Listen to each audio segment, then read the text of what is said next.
Berserk is one of the most influential mangas of all time, but no matter how famous it is, it's about equally as controversial. There are some insanely adult themes throughout the manga, and there's a reason that every copy of it you see in bookstores is wrapped in plastic. However, there is no denying that the protagonist, Guts, is one of the coolest manga characters ever developed and designed. I wanted to bring just a little bit of my appreciation for Berserk into competitive Pokemon, so check out this Go Battle League team inspired by the manga. In the lead, we've got Guzzlord, not only one of my favorite Pokemon to play, but also something that looks like it was ripped straight from the pages of Berserk. It's got Apostle written all over it. Secondly, we've got Alolan Ninetales. Known for its flowing white hair and charming demeanor, it's almost identical to Griffith. Griffith. And finally, no Berserk team would be complete without something that looks a little bit like Guts, and that is going to be Corviknight. This is the closest Pokemon to the Berserker armor from the comics that I could find, and it looks so sick with the glowing red eyes. Guzzlord is running Crunch and Sludge Bomb for a little bit of Fairy type coverage. This Shadow Alolan Ninetales is running Charm with Psyshock and Weather Ball, and the final Pokemon Corviknight is actually running Payback and Iron Head, because if you've ever read the manga, you know that all Guts is after is some payback. I've got two awesome sets for you, so let's jump right into game number one. Of course, we're going to lead that Guzzlord. We're going up against Parker here. Parker leads the purified Kanto Marowak. I'm so used to saying Shadow. Seeing the purified version is definitely a thrill. As you can tell here, we do have the Shadow Alolan Ninetales and Corviknight in the back. This team is so much fun, and when it started working in these sets, I was honestly shocked. I'm going to go ahead and swap into Corviknight here, because I know that Corviknight up a little bit of energy is the best form of Corviknight. It allows you to hit back really hard, and that pacing doesn't hurt it nearly as much. Now, typically in this matchup against a Mantine, we would be in trouble. We would need to throw Sky Attacks here, but the Payback is going to come through here. First Payback connects, takes about half of that Mantine's health, which is really, really nice for us.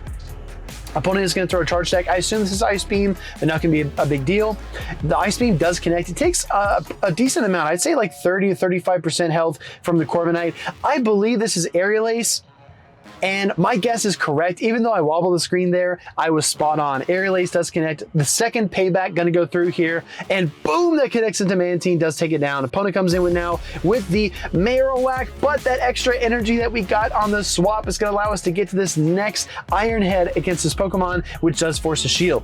Coming now with our Guzzlord. I do not want to tank two Bone Clubs here, so I'm going to go ahead and shield up. First Bone Club is protected, and the opponent gets to the second Bone Club. At this point, I've got two modes of attack. I've got the Ninetales and the Guzzlord, but I am a little bit limited against certain picks. In comes Shadow Drapion. I'm going to throw 3 Dragon Tails into the Crunch and hopefully get the debuff before going into the Alolan Ninetales. And we do get our wish. However, I decided that I want this Drapion to spend some of its energy. I wanted to send some of this charge attack damage somewhere, because my Alolan Ninetales can't take too much damage. Gonna come in now with the Alolan Ninetales. Charms are adding up. This Drapion is on its last legs, and it looks like this Aqua Tail will connect. Gonna throw one more Charm to get the knockout, and that is a game 1 victory. We went 8-2 overall with this Berserk-inspired team, and there is a little bit of a bonus at the end in case you're still watching. Gonna go ahead and lead this Guzzlord again into game number 2. This is Malamar. Opponent swaps into Drapion, and that tells us they have no solid answer for our Dragon and Dark type. However, this also tells us that we have our Alolan Ninetales in the back, and as long as I can maintain controlled switch advantage, the Apostle Guzzlord can do the rest. I'm gonna go ahead and fire 1 Dragon Tail and then the Crunch into this Drapion to try to force his shield away. And we do get the shield, but the Dragon Tails are still adding up. I'm gonna go ahead and shield here as well, because maintaining control of switch is gonna be super important here if I do want to get my Charmer lined up against the Dark type. They do get a defense fall with that Crunch, and I'm trying to weigh my options here. Do I take a Aqua Tail with a defense drop? And we do, but we hang on because Dragon resists water. Such an OP typing. Opponent comes in with the Wigglytuff, and I could have gone for the Sludge Bomb if I was keeping better track, but the Crunch does go through. However, maintaining switch advantage is all that we needed. Opponent goes into the Malamar, and we come right in with the Ninetales. Opponent top lefts, and that is a game 2 victory for the Guzzlord team. Then I go ahead and jump into game number 3 here against Nappa. Shout out to all of our Dragon Ball Z fans out there. Galarian Weezing is the worst lead for us, so I'm forced to swap now into the Alolan Ninetales. Opponent panic switches in Pangoro, and 3 Charms are all that it takes in order to KO that Pokemon. My gosh, this reminds me of Femto on top of the Tree of Life, and when Skull Knight went for the slash and Femto deflected it. Oh my gosh, definitely a misplay if I ever had to classify one. Sludge does connect into our Alolan Ninetales, but getting control of Switch is all that I really wanted, and we were able to achieve that. I'm going to come in out with the Corviknight. Not super worried about something like Overheat because it is super rare to see, but I am going to hang in tough no matter what. It's going to be the Brutal Swing. Opponent comes in now with the Sableye, and this is really good. I'm confident that if I 2-shield through this Sableye and just respect the potential Dazzling Gleam, I'm confident I can get to the Sludge against that Galarian Weezing, and then I can probably wrap this matchup up. I'm going to go for the Crunch, though, to try to apply some pressure to the Sableye and prevent it from getting to the Dazzling Gleam. Opponent decides to shield the Sableye, and now my plans are changing. I'm going to go ahead and let this Charge Attack through. Turns out it's just the Power Gem, not even the Dazzling Gleam, and I'm still able to Dragon Tail down. I get to the Crunch here against this Galarian Weezing. It is Fairy and Poison. Fairy is going to resist the crunches, and it's still enough to pick up the knockout, and we had the Corviknight in the back. So Guts did not even need to come out and finish up that game. Shout out to Serpico for taking care of things, right? We're going to see the Guzzlord mirror in the lead here. I'm going to go for 4 Dragon Tails and then swap and try to catch a Dragon Claw onto my Corviknight. I do not get it. However, I am getting the second best thing, which is a ton of farm on the Corviknight. I'm telling you, safe swap Corviknight seems to be the way. You can really overcharge a lot of energy here and get to your attacks when you need them. Going to go for the Iron Head here against the Guzzlord. Just like Dragon Slayer chopping through an Apostle, it takes so much of its health with just one swing, and now another Charge Attack will connect. Brutal Swing does connect. Oh, my opponent actually swaps into the Sableye. Can we get to the payback? No, I can't get to the payback, so I'm forced to settle for the Iron Head here. Sableye does shield it. Now I've got a decision to make. Do I come in with the Alolan Ninetales or the Guzzlord? I come in with the Ninetales because I know these charms are doing a lot of damage. I do not want to take a Power Gem though, so I'm going to shield. Opponent decides to throw the Power Gem straight away, which is really nice for us, and that means we can charm all the way down. Now, opponent comes in with a Clodsire. So there are a few core breakers to this team.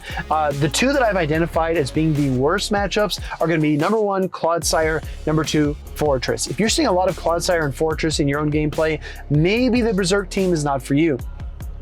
Opponent is going to throw a Charge Attack here. I'm going to go ahead and shield because I think this Guzzlord is my best chance. And guess what, everybody? I throw in bad timing. The opponent calls it out and switches in their own Guzzlord to soak the Crunch. And this is absolutely devastating. I think that might have been the game-winning play for them because now I really don't have a chance. I need to burn the shield. I need to get to another Weather Ball. And now that my Guzzlord is gone, I don't think I can do either of those. I'm going to go up for 3 charms. My opponent is closing in on the Sludge Bomb though, and that will obviously KO this Shadow Alolan Ninetales. I get 1 more charm through, but it's 1 charm too late. Opponent does get to the Sludge Bomb here, and that catch was really the best play they could have made, and it sealed up the entire game for them. Honestly, kudos to them for picking the right time to make the swap and not falling for my shenanigans. Opponent is going to lead Shadow Dusknoir in this next game. We're going to swap. They're going to swap, excuse me, into Diggersby. I stay with the Guzzlord though, because this is probably my best matchup for it. I don't want to take super effective fire punches on either my Ice type Alolan Ninetales or my Steel type Corviknight, and I think there's a way I can deal with that lead Pokemon later. Scorching Sands does connect, but it does not debuff. I'm able to land 3, 4, 5 of these Dragon Tails before the opponent gets another one, but I am going to go ahead and shield here because I do want this next Charge Attack and hopefully a knockout. I'm actually going to overcharge a little bit. Ooh, maybe a little bit too greedy there. The Apostle wanted more than it could chew. Shout out to the Berserker armor first episode. Furret comes in now. I'm going to go ahead and throw this Crunch into the Furret, and at this point I have a clear win condition. I'm going to go ahead and come with the Corviknight. Gonna take neutral damage from the Sucker Punches, but the Swift is going to be resisted and the Trailblaze is double resisted, right? Or is it triple resisted because I'm Steel and Flying? I think it's going to be, I think it's triple, right? I don't know. Everyone in the comments, let me know. Looks like Furret is going to fire off another Swift into the Corviknight. Not a big deal. I do want to double up on my Iron Heads here before I throw the first one. Gonna get to this first Iron Head. This will KO if it does connect, and it looks like Furret is gonna go down. Opponent does have the Shadow, or excuse me, yeah, the Shadow Dusknoir. I'm gonna throw 2 Sand Attacks in the midst of that 1 Hex, and then the Iron Head does force the shield. Coming with the Guzzlord, looking for the combo play. Opponent swaps in. I don't fall for the trap this time, and I am gonna hold my Crunch. Crunch getting fired off here against the Shadow Dust Noir, forcing that final shield away and the defense fall, which is super sick. Now at this point, this is like a, oh my gosh, I'm blanking on the name. The name of the, I'm blanking on it. The name of the army that's coming from the east in the comics. Yeah, anyways, you know what I'm talking about. Shadow Dust Noir, definitely a little bit of Egyptian theme, is going to KO my Ninetales, but the Corviknight comes in and I'm able to get the job done, which is really, really nice. That was a quick 4-1 with this team, which is really, really fun, but we've got a brand new set. Also, that part of the phone, or that part of the app on the iPhone where you swipe down, what does it even do? I mean, I've never understood that because it doesn't reveal your other apps. It doesn't do anything. It just like pulls your app down to half. I don't get it. Let me know in the comments below if you're an Apple user like me. We're gonna see a Shadow Shiny Lapras with Psywave. My oh my, what a flex. But I do think that we are in a great position here because the only thing I'm really fearing is the Ice Beam. Opponent is going to throw the Charge Attack here. They have enough energy for the Ice Beam, so I'm going to respect it. It's just a Sparkling Aria though, so that kind of was a wasted shield, but they do bring in their Drapion now. Waiting for the Drapion to throw their Charge Attack, I take advantage of my opponent throwing on poor timing. I get a full Dragon Tail through. Crunch does connect, and then I swap into Corviknight. I've got a lot of energy there on my Guzzlord, so I'm pretty confident that Corviknight can do a lot of work in this matchup here. I do think that was a Charge Attack priority tie. I did not mean to throw on CMP there, but that's what we get sometimes. Gonna throw the Iron Head, does pick up the KO. Opponent comes in with their Lapras, and now the Lapras has a pretty good position. It's going to throw the Sparkling Aria against the Corviknight there. Oh, and it means I'm unable to get to my Charge Attack. However, the Wigglytuff does come in, but I get the freaking 1-turn lag, and it means that I'm 1 turn behind on these charms, and I don't get a charm through, which is super, super bad in the situation because I need to win this mirror match of the Charmers. Griffith going toe-to-toe against the Wigglytuff here, trying to throw as many charms as possible, and it looks like we're able to get the KO. For a second, I thought they would survive with just like 1 or 2 HP, but we are able to knock them out, which is really, really nice for us. Opponent top left because they see the Guzzlord. We're going to take on Drifblim here, which is a leaderboard player, very, very talented GBL trainer. They're going to play their Cradily in the lead. Now, Cradily is going to get to the Rock Tomb after just 4 of these Bullet Seeds, and I kind of like go back and forth about how to play this matchup. I'm not sure if I should throw the Crunch immediately after the Rock Tomb. I probably should because then I have the best chance for a debuff, and then my Dragon Tail is doing a lot of damage. However, I tend to hold on to the energy in case my opponent decides to swap. That's what I do here. I do get the defense drop and win the Charge Attack priority, which is really nice. And the opponent does get to another Rock Tomb. I'm trying to take away at least 1 shield from them, so I am going to throw after 3 more. They do get another Bullet Seed through though. And now the Guzzlord is going to, yes, get the knockout. Opponent comes in with a Drapion now, which is definitely a good spot for me to be in. I bank the Crunch, I go into the Corviknight, and this is where Payback is going to work wonders. I'm going to throw the Payback into the Ghost type Dusclops. Will it connect? Will it get shielded? Bam, it connects. Gotta take the screenshot because that was an awesome, awesome connection there on a moveset that a lot of trainers do not expect coming. Dusclops is going to throw the Shadow Punch into the Corviknight, not a big deal. Going to charge up some extra energy there. I kind of miss, well, I don't think I missed my opportunity there. I think that was 4 Sand Attacks. Going to go for 2 more Sand Attacks, but I over-tap and I press 3, which means my opponent does get the full Hex through. Iron Head does get shielded. Opponent swaps now into Drapion. But this is fine though, because I want them to spend a little bit of energy. Got to remember that Dusclops does have a bit of energy stored as well.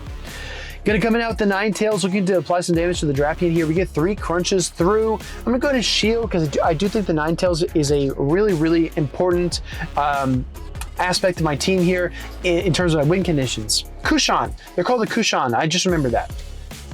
Anyway, Charms coming through, able to KO the Drapion. I've got a little bit of health left. Gonna throw that Weather Ball, and my opponent does get the Hex through. Weather Ball does get shielded. I'm gonna throw the Charms. I know that I win Charge Attack priority with the Guzzlord, so I'm not gonna risk the switch in because it takes a turn to switch. If my opponent throws an Ice Punch on the swap, then I lose this game. But I'm able to come in now with the Guzzlord and throw the Crunch against the Dusclops, winning the Charge Attack priority like we talked about and picking up the KO. So that's really, really good for us. GG's Drifblim. We're going to take on Grunt Thraxer. Grunt is going to lead Grumpig. I think that's kind of on brand, right? Opponent swaps now into the Annihilate, and we go into the Shadow Charm user. What a beast, what a dog.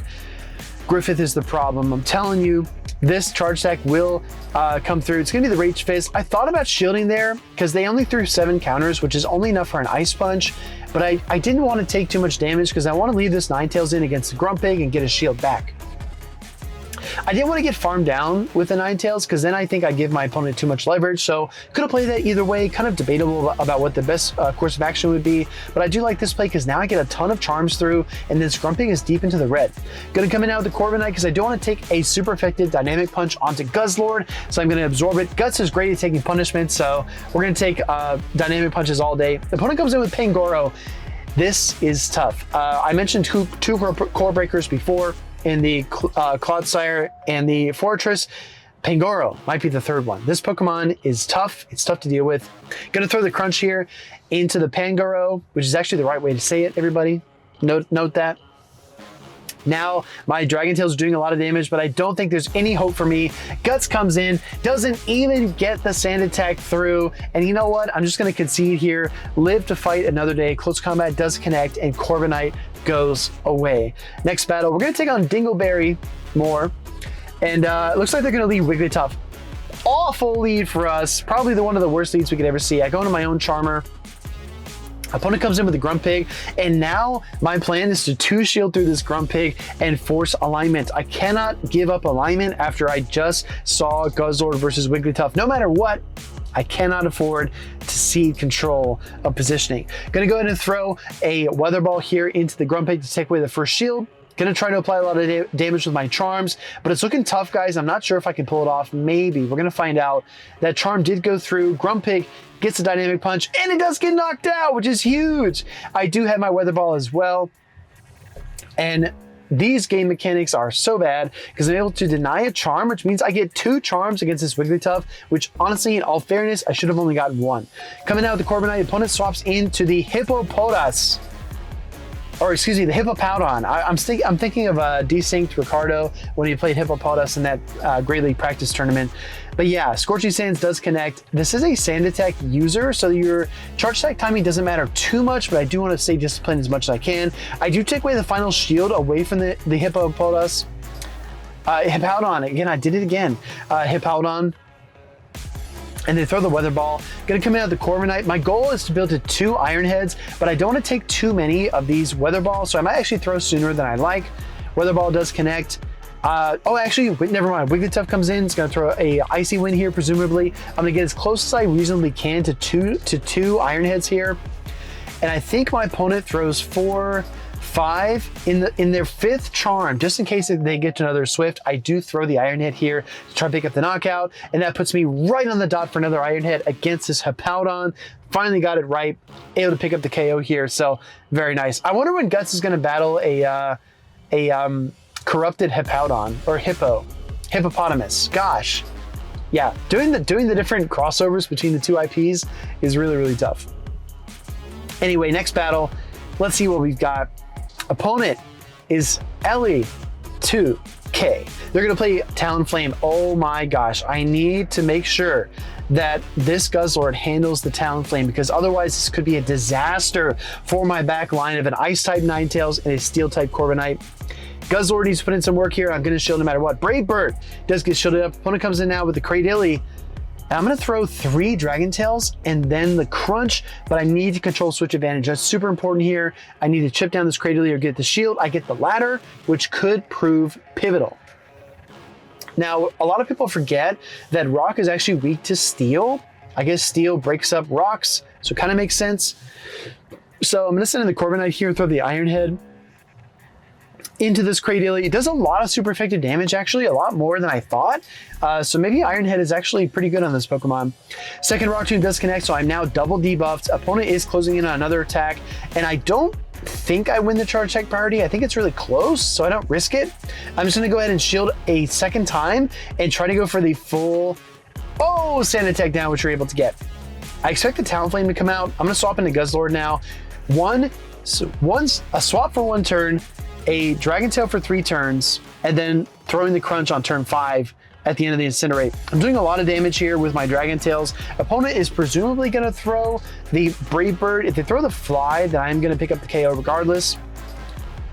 And, oh, actually they swap into Furret now. Now it's gonna be Furret versus the Alolan Ninetales. I do get a full extra charm through, which is really nice. I think my opponent got a little bamboozled on the swap there, like I classically do.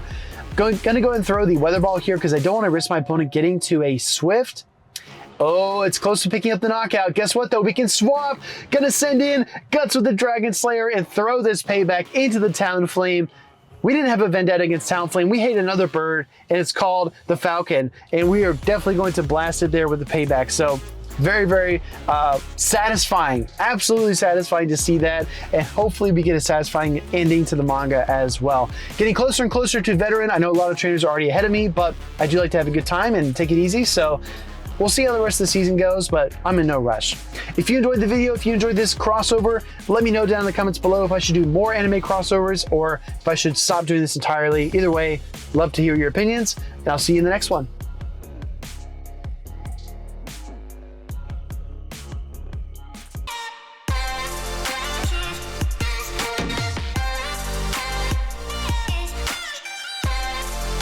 Bonus battle kicking off here against Ashman Scoops. Gonna see the Guzzlord hit the field right now for Alligator in the lead. This is gonna be an interesting matchup because we have not seen the Shadow for Alligator, but we have seen the Apostle corrupted crocodiles in Berserk before, and that scene was also insane. So let's see if we can chop up some alligators here. Opponent swaps in the Clodsire. I talked about core breakers, and I don't think in any of the games, maybe one of the games that I showed, I actually do have a Clodsire in it. But this Pokemon is really tough to deal with, especially late game. You have to actually rely a bit more on the Corviknight because it does have some neutral matchups here against something like the Clodsire. Stone Edge is going to be neutral. Even though you're flying, you're also steel, and these sand attacks are dealing super effective damage. I do know there is an attack spread where you can actually deal 2 damage to something like a Diggersby. I don't know if there's an attack spread that you can do the same with something like a Clodsire, but either way, I do think Corviknight has a lot of flex play against this Clodsire that a lot of people overlook. They are going to shield the payback there, which makes things a bit more interesting because they would have knocked out. Now I'm going to go ahead and shield here. Overcharge a bit more energy. Actually, overcharging all the way, getting a full farm down against the Clodsire. Opponent comes in now with the Feraligatr. I'm going to throw the payback.